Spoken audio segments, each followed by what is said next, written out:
speakers. Yeah.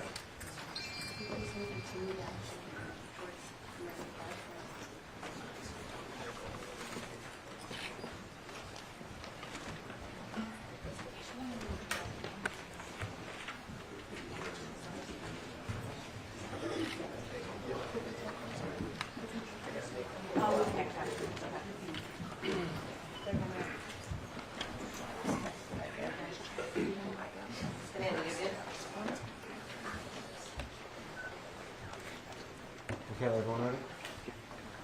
Everyone set? Good. Well, good afternoon, everybody. Again, I'm Providence Mayor Brett Smiley. In a few moments, we will hear from Rhode Island Governor Dan McKee, Providence Police Chief Colonel Oscar Perez, and then Ted Dock, Special Agent in Charge from the FBI.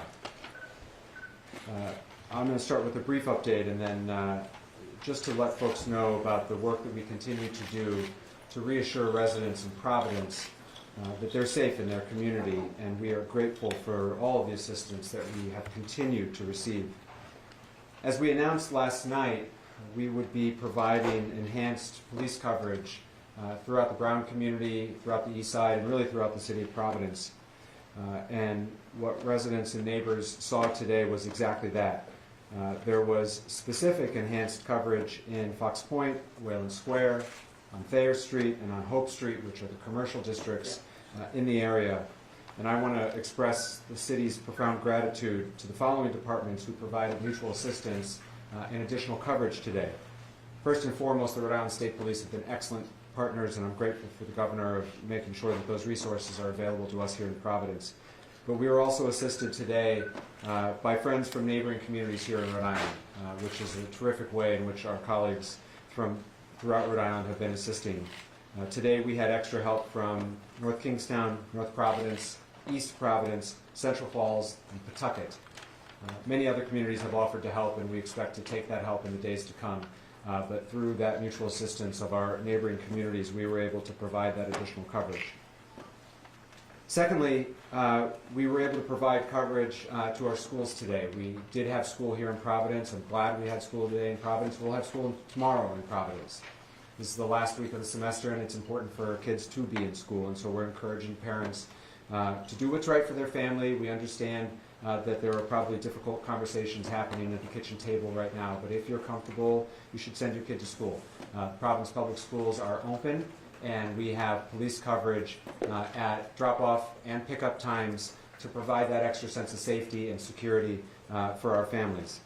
I spent the morning out at our schools too in the neighborhood to be there for our parents, and they certainly were glad to see an officer helping out. And so, as we've said many times, but it's important to continue to say we're so grateful for the tireless effort of law enforcement, not just to assist with the investigation, but to help all of us feel safe in our home. At this time, I'm going to turn the mic over to our Governor Dan McKee. Thanks, Mayor. And just like all of us, we want to see the individual that pulled the trigger on these young kids identified, apprehended, and brought to justice. I can tell you from the state level, we're continuing to coordinate our state police and instructed the colonel to make sure that all the resources that are available are being employed through the direction of the mayor, but that partnership is incredibly important. I also know that the schools are not only being impacted on the higher education in Providence and also the K through 12, but I also have heard and have been in contact with our Commissioner of Higher Education, Shannon Gilkey, along with our Commissioner of K through 12, Hannah Infante Green, to make sure that we are reassessing all safety issues in all our schools in the state of Rhode Island, and more to come on that. The issues that have to do with mental health, coordinating around the state through our higher ed and through our K through 12. I've assigned Director Rick Leclerc to make sure that they're coordinating all of the social services, all the mental health help that's out there, so that we can kind of also deliver that on a statewide basis.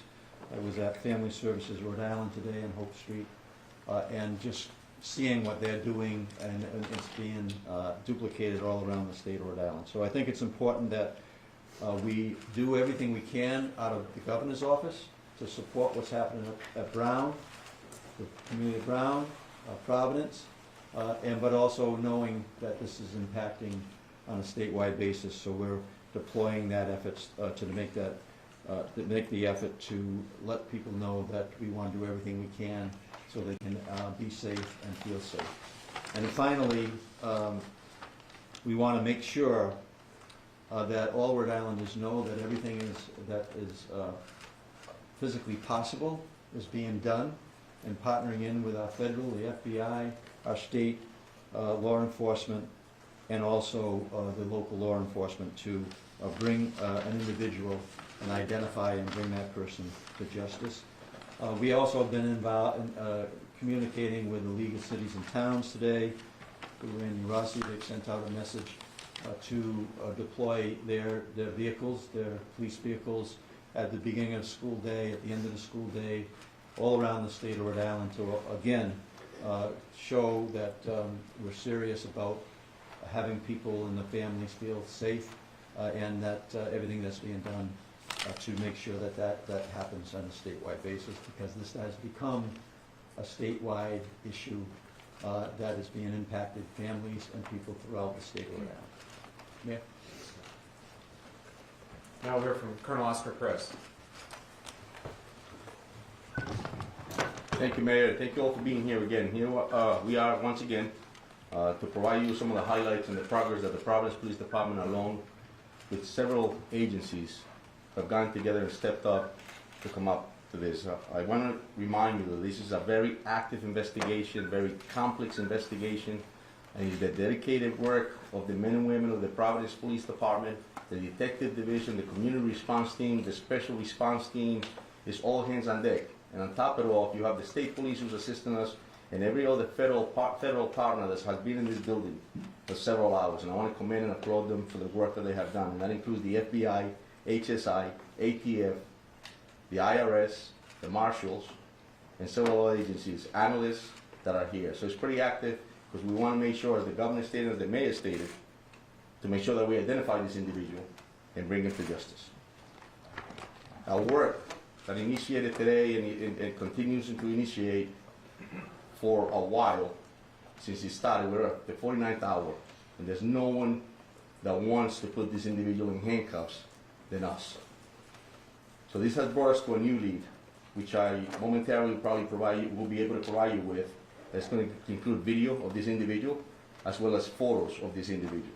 We're asking the public for assistance to be able to identify this individual. The photos that I will be able to show you are coming from the area of Hope Street near Benevolent and Manning. And those photos and those videos were retrieved around 2 p.m. on Saturday the 13th. And we believe that that's the same individual that we showed you from the previous video that we released. The public is encouraged to use the tip line, which is pretty active. We have a tip line which is staffed with officers from the Providence Police as well as analysts, and they're taking calls as we speak. And we want the public to use that information that they have that may be beneficial to this investigation. They need to call 401-272-3121 +0. I was going to direct you in order to provide the tips that you are providing to us. As well, you can access the FBI website at fbi.gov/Brown University shooting. Please, I'm going to ask you all to follow our channels to stay appraised of what's going on and to stay accurate. There's a lot of channels and a lot of stuff that's going out there that's circulating the wrong info. And I told you when I first met you that there's appropriate info, there's accurate info, and it's going to come from us. So I please and plead with you that you access those type of channels. Again, we're asking for the public assistance in identifying this individual that we're about to show you, and we'll release this video on Twitter, and on Twitter account momentarily. I'm going to turn to the video behind us. I'll be able to show you in 2 seconds. Officer Mangan, if you can just activate the videos up. So this is the first video that we're showing you. This is the individual walking It's on the sidewalk of Benevolent.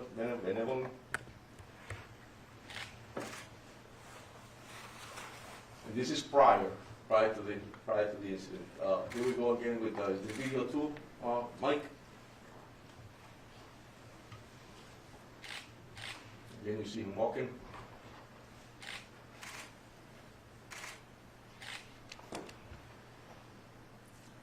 Go on to the third video.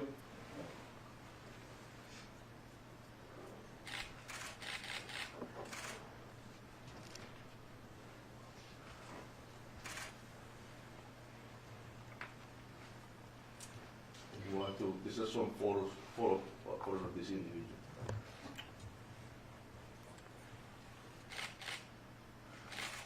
And they will all be time-stamped.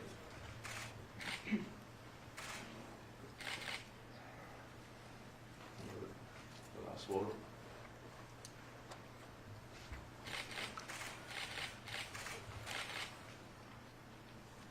Thank you. So we'll be providing this as well, and I ask you all to please make sure you all put them up, and that anybody in the public that has any info about this individual, we ask that you call our tip line, and we'll also have the numbers in the website listed.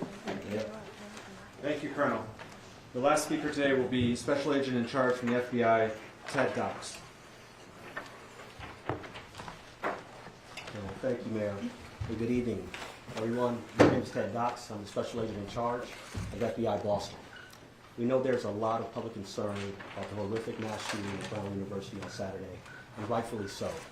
I can assure you that law enforcement team standing before you today has been working around the clock, 24/7, to ensure justice is fully served. While we mourn the devastating loss of the victims and those who are critically injured, the FBI and its partners are dedicated to honoring their memory through a meticulous investigation. Tonight, as Colonel Perez stated, we are renewing our call for the public's assistance in seeking any and all information about the shooter. No amount of information is too small or irrelevant.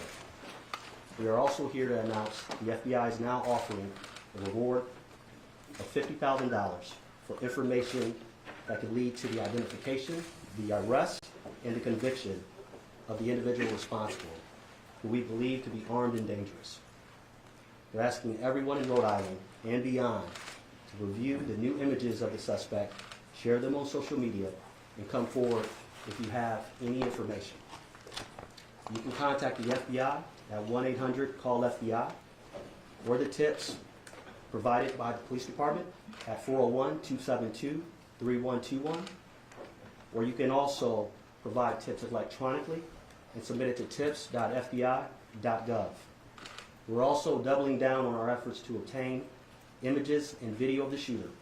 Those can be submitted online at fbi.gov/Brown University shooting. Our agents and analysts are fully embedded with our law enforcement partners, including Providence and Rhode Island State Police. We are tracking down leads, canvassing neighborhoods, and developing intelligence. And right now, our evidence response teams remain on campus processing the scene. And folks from our lab from Quantico are documenting the trajectories of the bullets to reconstruct the scene. It's painstaking work, and we are asking the public to be patient as we continue to run down every lead so we can get victims, survivors, and their families, and all of you the answers you deserve. Thank you. Mayor, can you tell Chief Oscar to say a statement in Spanish, please, for Spanish media? Thank Yes.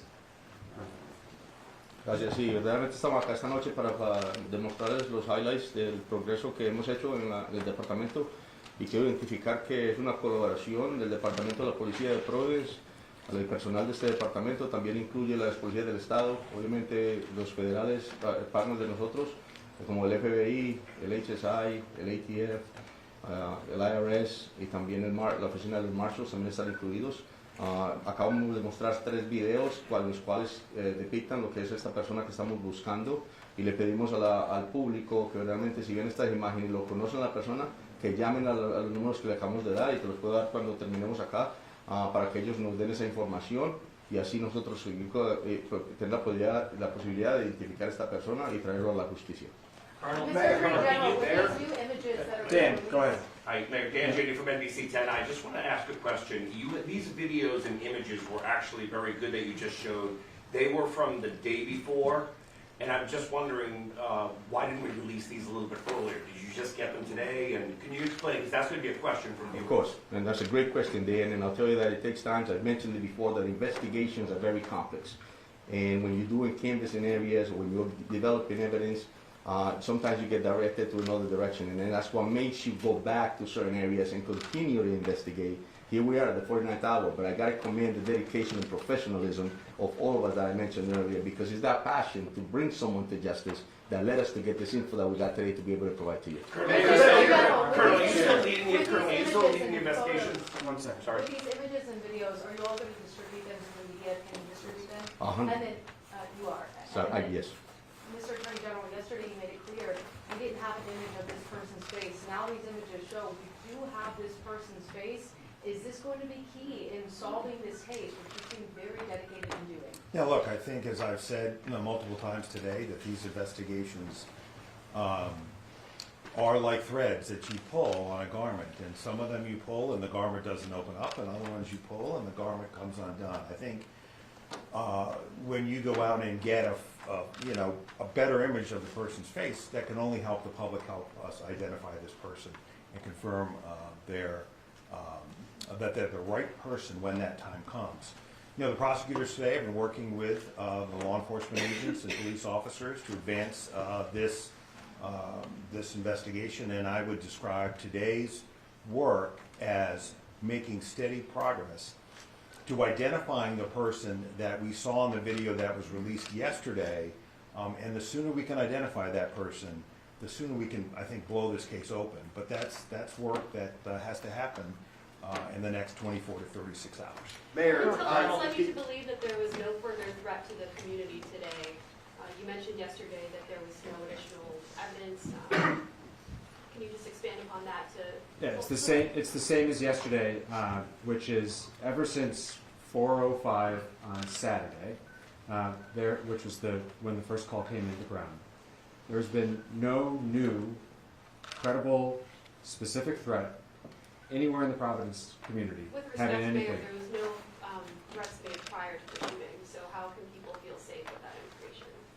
The way in which we are trying to reassure our residents is through a noted, visible police presence throughout the community. It is going to be hard for my city to feel safe going forward. This has shaken us. That will be true tomorrow. I suspect that'll be true the day after the general convicts someone. This is a process to restore a sense of safety. But we're going to take those step at a time. And the first step in what we're trying to provide today, and which we did well with the assistance of our neighbors, and we're grateful for it, is a noted, visible police presence to provide some confidence for families that are taking their kids to school, people who have to get to work a shift. I spent lunchtime today walking down Thayer Street, and for our guests, Thayer Street is the commercial district right adjacent to campus. And I talked to one of the women at Antonio's, which some of you know is a pizza by the slice joint, and she said, I didn't want to come to work today, but I needed to work. I needed to take the shift, and that's a very real thing happening in our community right now. But she noticed, and she appreciated the fact that there were patrolmen walking up and down Thayer Street. It made her feel a little bit better. And when she comes to work tomorrow, I hope she feels a little bit better after that. That's where we are right now in terms of restoring a sense of safety to the community. And that's what we're going to continue to try to do. Mayor, to that point, Phil, go ahead. Mayor, 2 questions. Yeah. To that point, a lot of people scared right now, a lot of people confused right now in the city. Can you speak to them directly, summarizing what you just said or any other thoughts from the heart? Yeah. Your take right now, is Providence safe? Yeah. Providence remains a very safe city, and Providence receives really the best law enforcement, I believe, in the country. And today, especially at this moment, it's being augmented by great professionals of other Rhode Islanders, the state police, and others, and our federal partners. But my sense of the community right now is that this is starting to get very real and very personal. And I heard that today. I heard that last night at the vigil. We're all 2 degrees of separation from one another. And now people are starting to share stories with one another of, oh, my neighbor was nearby, and oh, my friend's kid was supposed to go to that review session but didn't. I'm starting to hear those stories, and I think all the Rhode Islanders in the room are starting to hear those stories. I heard that story again today with one of our customers is one of the teachers, and so it's starting to get very personal for our community, which is hard.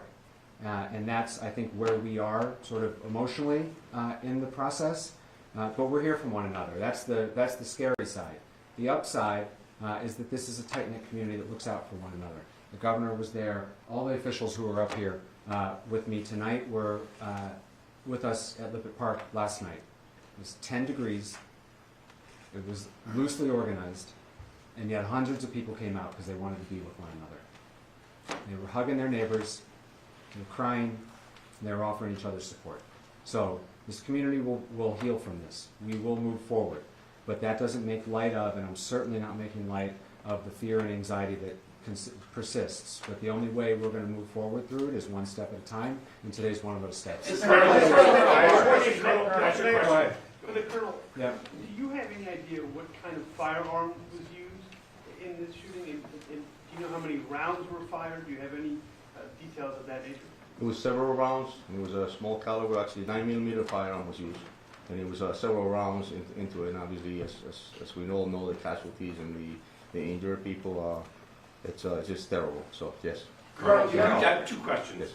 Who is the lead investigator on this now? And secondly, what do you believe that a person of interest was doing in that video and those pictures that you obtained?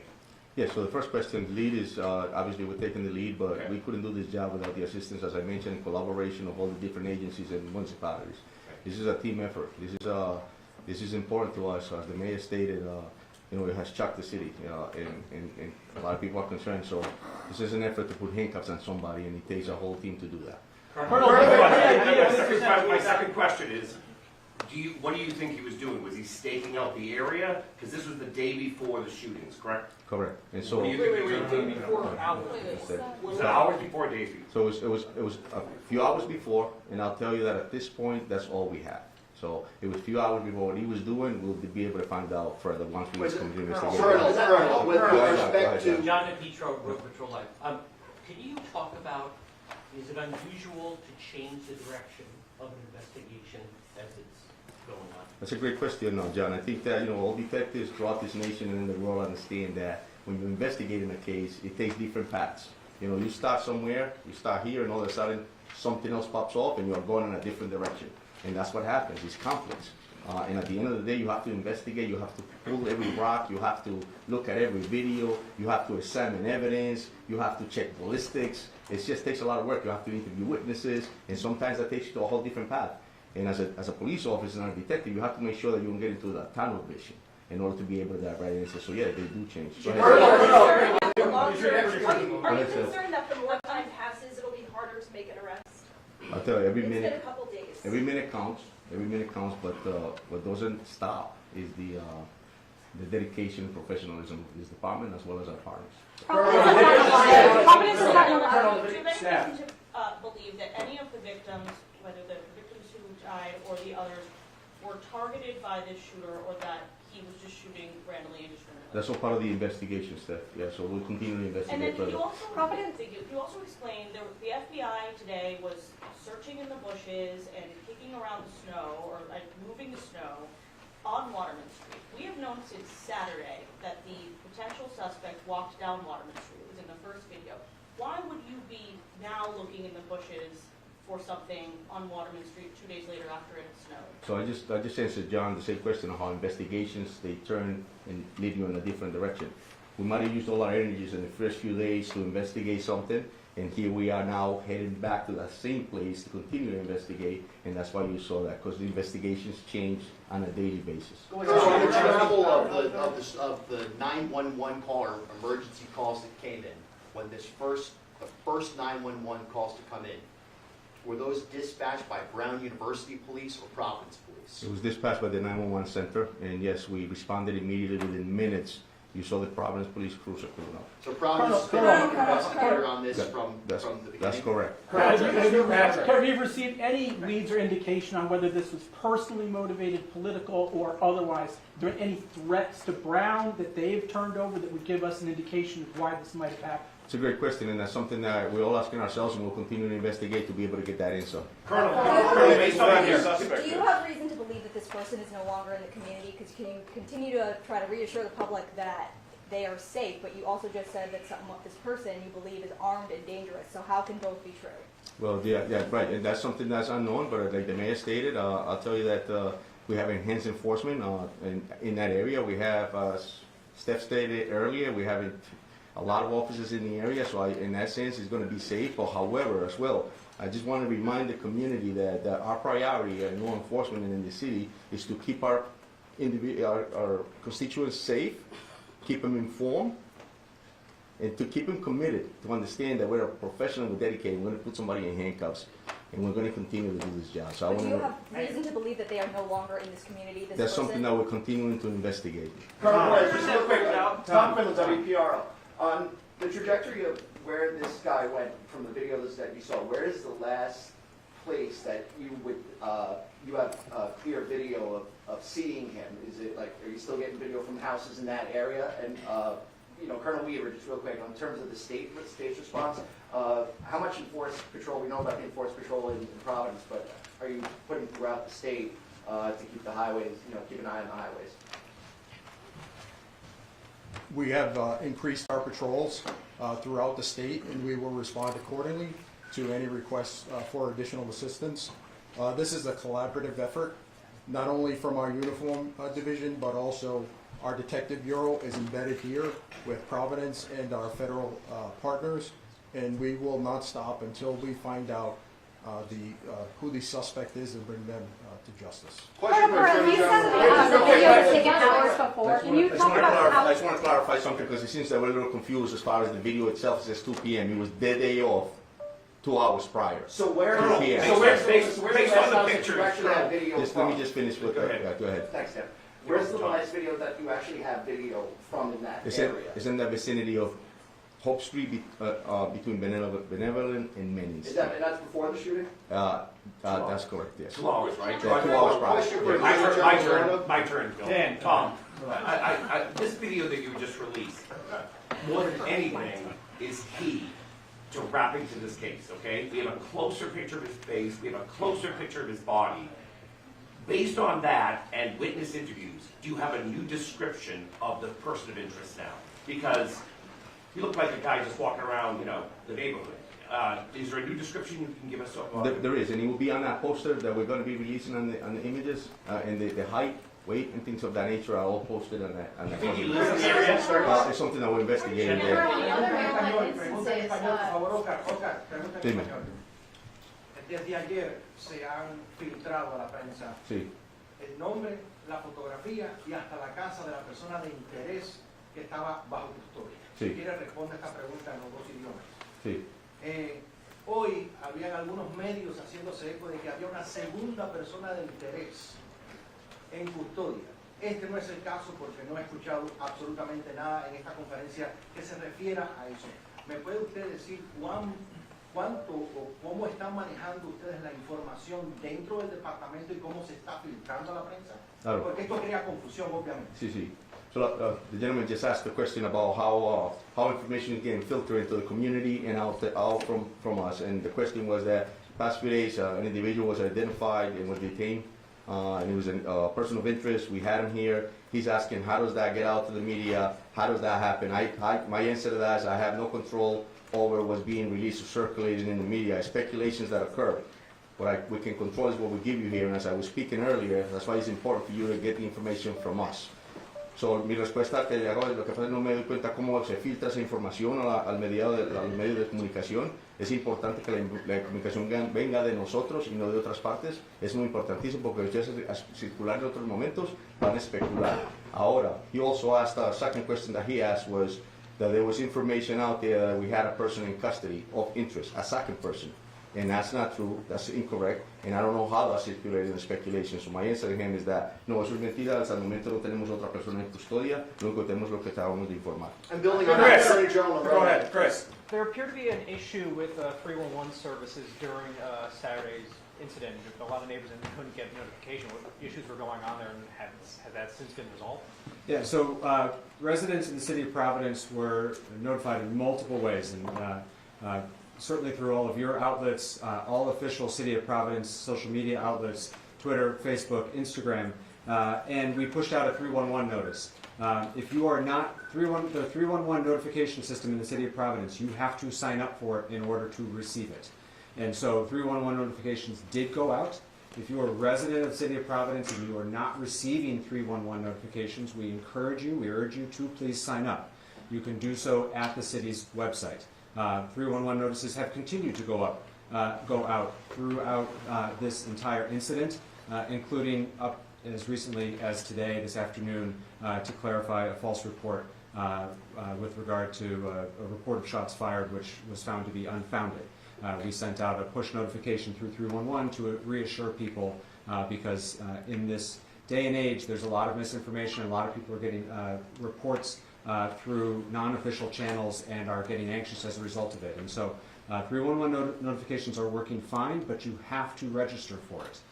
And you have to opt in for text messages. If anyone needs assistance for how to sign up for 311, if you are not tech savvy or if you are having problems, you can call the phone number 311, and we have staff available who will help register you.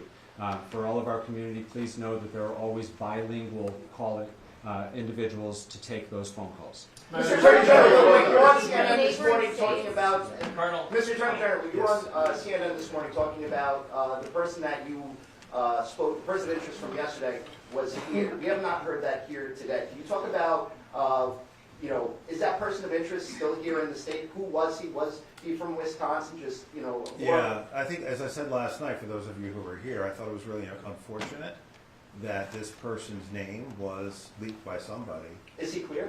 Well, let me finish my answer. Was leaked by, excuse me? Why you finish the answer? You just answer this question. No, I haven't finished it No, yet. no, Ronaldo. you always come up with the same So- answer. No, somebody finish it. So,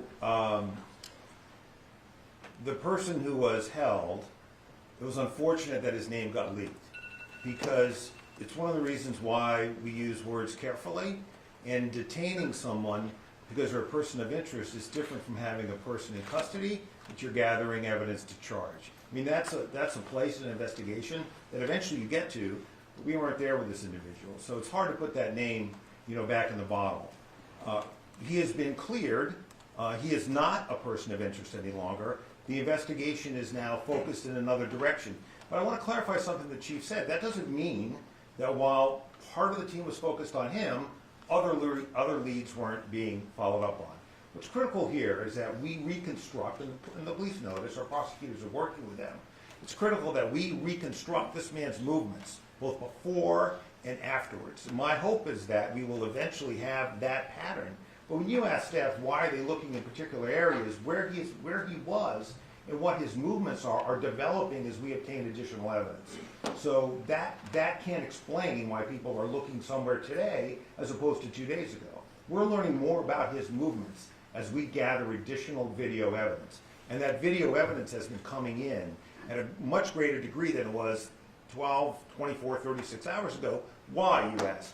Some people were away for the weekend. Some of these places were businesses. So what the team is doing, there are a bunch of teams doing different things. Exploiting electronic evidence, exploiting physical evidence, meaning forensic evidence from the crime scene, canvassing the neighborhoods. And those are the threads that when you pull them, will open this case up. And that has been true over the course of my career, and I'm confident it'll be true again here. General, to that note, General. Yeah, go ahead, Nolan. I'll get out of the way. I appreciate it. And this kind of follows up on what Colonel Craig said about, to the general public to use official Providence police channels, be it YouTube or whatever. Are we doing a good job here? Is the media doing a good job in the ultimate goal right now of trying to locate this person? Yeah, look, I think part of what's important about these briefings, I give the mayor great credit for doing them, is to help push out information. In a case like this, to the press and the public to help us solve this crime. That's potentially what it'll take here. Mayor, Mr. Mayor, I want to go back to Brown University. Yeah. Okay? There's been a lot of questions I've heard from a lot of parents today, and it goes back to the question about the alarm and that was installed in 2007. That in an active shooter location, it sends off a notice and tells people what to do. That never went off. I'm wondering, what is Brown's answer? And perhaps even just as important, why isn't Brown here today? As for the decision to activate the Brown alarm, that's a question for Brown. I believe it was asked of the chief of the Brown Police Department the other day. Can you answer it? You'd have to follow up with him. Okay. This is not a decision that the City of Providence or any of the other law enforcement partners that you see behind me can trigger that alarm. I don't know the answer to that. We continue to work very closely with Brown, and it is no lack of support or there's nothing to read into the fact that they're not here today. Do you have any we concerns have about Brown? meaningful. We felt like there was meaningful updates to make with respect to the investigation, the video and photos that we shared today. Brown is not a part of those updates, and so we have all of the relevant agencies who are working on this and where we are in this investigation today, and that's why who you see here is here. Do you have any concerns about why Brown didn't have those sirens go off? Have you had those conversations with them? Again, Brown has to answer that question, but it is clear that, and the Colonel mentioned this, and we've talked about it a couple times over the last 2 days, the police response to the initial call was swift, timely. We don't believe there was any, it could not have happened any faster than it did. And so I can't speak to, honestly don't know a lot about their alarm system, and you'd have to ask them about it. But in terms of our response, it was nearly immediately. There's a lot of presence in that area, and Brown PD responded very quickly. In all due respect, we can't ask Brown if they don't show up. Well, you have their contact information, and I would encourage you to reach out. Please, straight back. Maya Evelyn with MS Now. Do you have any update on the victims who are still hospitalized? Have you spoken with any of them or their families? I don't. There's no degrading of their condition, but I don't have the latest status of them. I've not spoken to them since yesterday, although I know other people have, and we're happy to try to get you an update for our next. John. Trump says that Brown is to blame here, saying that the onus of this tragedy is on the school itself. Do you think that's a fair criticism? Do you disagree with what the president is saying in response to the shooting, sir? Who's the question for? I'm sorry. For Governor McKee. Repeat the question, please. President Donald Trump has said that Brown University is to blame for this shooting and saying it's the school's problem. Is that a fair criticism, or do you disagree with what the president says? I don't think it's fair criticism. Colonel. Can you expand on that, please? Why not? Because Brown University is not collaborating with you guys. You're lying to the press over here. They have facial recognition. We know that because they follow the students, they follow everybody in the neighborhood. Facial recognition. They need to release that data so everybody know who the guy is in video. We got the video Saturday. Why you guys release the video today? I think that answers the question. Listen, Colonel, I would just... John, please, just for a second. A couple things. First of all, Brown University and Brown Public Safety, Brown Police Department has been a close collaborator throughout this process. That's not true. I do not accept that criticism. Oh, come on. We know that. Secondly, everyone you see behind us, we've all been working for now 49 hours. We're tired. We're serious about the task at hand. I know all of you have been working very hard, and I suspect all of you are just as tired. The press has been a great partner in pushing out relevant, factual, timely information, and we are grateful for that. This crowd has grown a little bit over the last 48 hours, and I know that people are weary, and so I'm asking, please, for a little bit of patience and grace, and we have been fully transparent. We continue to answer your questions. We will continue to do so. But the best way to inform the public and to ask for their help is for these opportunities to not degrade into baseless accusations, and we will point them out when we hear them. John, go ahead, please. Question to the Colonel. Colonel, we learned, you revealed that the shooter used a 9mm. Now there's a report the shooter yelled something right before his shot came in. Can you tell us what that was? Yes, part of the investigation, yeah, and we'll, yeah. Now, the only reason, hold on, the only reason I asked that though is, for instance, like with the Unabomber, his brother recognized the writing. So it's possible a friend or family member might recognize if the person said something that was significant.